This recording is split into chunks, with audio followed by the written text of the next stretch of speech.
रामपुर नाम के एक गांव में एक कमलावती नाम की औरत रहती थी जो बहुत ही कंजूस थी।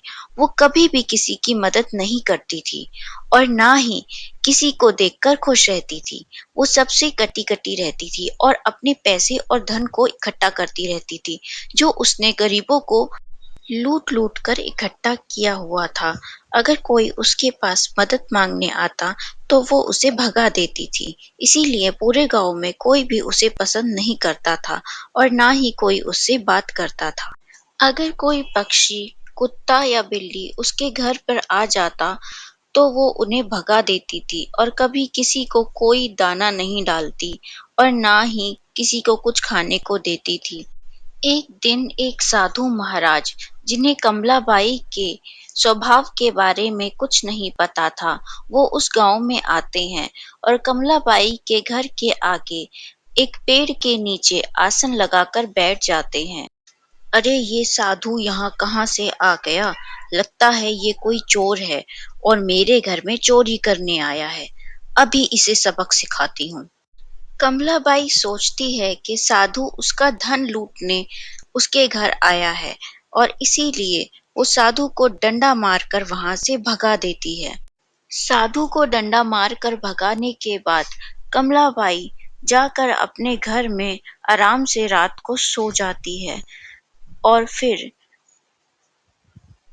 कुछ ही देर बाद बहुत जोर से रोशनी होती है और कमलाबाई को लगता है अब सवेरा हो गया है और इसीलिए वो उठकर सोचती है कि सुबह हो गई। पर तभी जब वो उठकर बैठती है तो उसे अपनी खिड़की के बाहर से घुंघरू की आवाज आ रही होती है, जैसे कि कोई उसके आंगन में नाच रहा है। कमलाबाई सोचती है जरूर कोई चोर होगा जो मेरा धन लूटने आया है। कमलाबाई जाकर अपनी खिड़की से बाहर अपने आंगन में झांकती है तो देखती है कि उसके आंगन में एक भूतनी नाच रही होती है।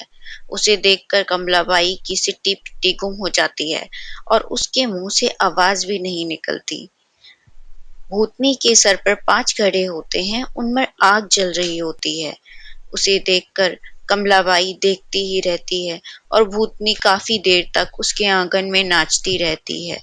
कमलाबाई एक बार जोर से चिल्लाती है पर कोई भी उसकी बात पर ध्यान नहीं देता, क्योंकि पूरे गांव में कमलाबाई को एक भी इंसान पसंद नहीं करता था और सब उस पर ना ध्यान देकर अपने अपने घरों में आराम से सोते रहते हैं और भूतनी उसके आंगन में बहुत देर तक नाचती रहती है और फिर अचानक भूतनी अपने सर पे से एक घड़ा गिरा कर तोड़ देती है और फिर गायब हो जाती है। कमलावती सुबह होने पर गांव में जाती है और गांव के लोगों से बात करने की कोशिश करती है, पर कोई भी उसकी बात पर ध्यान नहीं देता। अरे सुनो, कल रात मेरे आंगन में एक भूतनी नाच रही थी। उसके सिर पर 5 घड़े थे, उनमें आग जल रही थी। ये सब मुझे समझ नहीं आया। मुझे बहुत डर लग रहा है। कोई मेरी बात ही नहीं सुन रहा। तुम तो सुनो। हम्म, चलो यहाँ से चलते हैं। ये तो ऐसे ही बोलती रहे। और फिर उसी रात एक और घड़ा भूतनी उसके आंगन में आकर फोड़ती है। उसके बाद कमलावती और डर जाती है और अगले दिन की सुबह वो फिर लोगों से बात करने की कोशिश करती है, पर कोई उसकी बात नहीं सुनता और फिर वो उन साधु महाराज को ढूंढने निकल पड़ती है। कमलावती साधु महाराज को ढूंढते ढूंढते जंगल में पहुंच जाती है और वहां एक जगह साधु महाराज उसे बैठे हुए मिल जाते हैं और उन्हें देखकर वो अपने किए गए व्यवहार के लिए उनसे माफी मांगती है और कहती है कि आप मुझे माफ कर दीजिए। मैंने आपको डंडा मार कर भगा दिया। इसी अपराध की वजह से शायद मेरे घर भूतनी आई है और वो रोज नाचती है। वो उन्हें बताती है कि रोज रात को भूतनी उसके घर एक घड़ा फोड़कर चली जाती है। 5 घड़ों में से अब बस 3 घड़े ही बचे हैं। साधु महाराज को उस पर दया आ जाती। हाँ, मैं जानता हूँ, उन भूतों का सरदार भाग गया है, इसीलिए उन्हें अब अपने भूतों के लिए सरदार चाहिए और वो तुम्हें ही अपना सरदार बनाना चाहते हैं, क्योंकि इस पूरे गाँव में सिर्फ तुम ही इतनी क्रूर हो और इतनी मच्चूस हो कि तुम किसी की मदद नहीं करती। इसीलिए तुम भूतों का सरदार बनने के लिए पूरी योग्य हो। इसीलिए वो भूतनी एक-एक घड़ा करके तुम्हारे आँगन में फोड़ रही है। जिस दिन वो आखिरी घड़ा फोड़ देगी, वो तुम्हें मारकर अपने साथ ले जाएगी।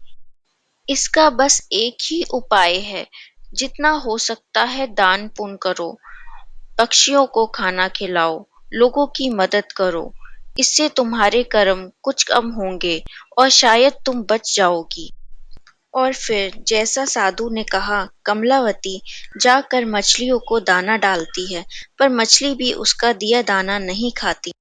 और जब वो मुर्गियों को दाना डालती है, तो मुर्गियाँ भी उसका दाना नहीं खाती और वहाँ से चली जाती हैं। पक्षियों को दाना डालती है, तो पक्षी भी उड़ जाते हैं और उसका दिया दाना नहीं खाते। और फिर उस रात फिर से भूतनी आती है और उसके आंगन में नाचती है और फिर दोबारा से एक घड़ा और फोड़कर फिर गायब हो जाती है। उसके बाद कमलावती और डर जाती।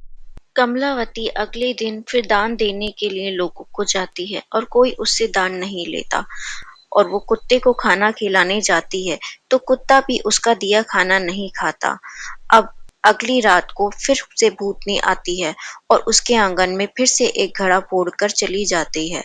कमलावती और डर जाती है और वो अगले दिन फिर साधु महाराज के पास जाती है और उन्हें सारी बात बताती है कि उससे कोई दान नहीं लेता। अब बस उसके सर पर एक ही घड़ा बचा है। मैं आपको अपना इकट्ठा किया हुआ सारा धन दे दूंगी। अब आप ही उसे दान पुण्य में लगा दीजिए और मेरी जान बचा लो। साधु महाराज कमलावती के दिए गए पैसों से एक बड़ा मंदिर गांव में बनवाते हैं और गरीब लोगों में अनाज बंटवाते हैं और बहुत सारा दान पुण्य करवाते हैं, जिससे कि कमलावती की जान बच जाती है। और अब गांव के लोग भी उसके प्रति सुधर जाते हैं और अब उससे सभी बात करते हैं और सब पसंद करते हैं।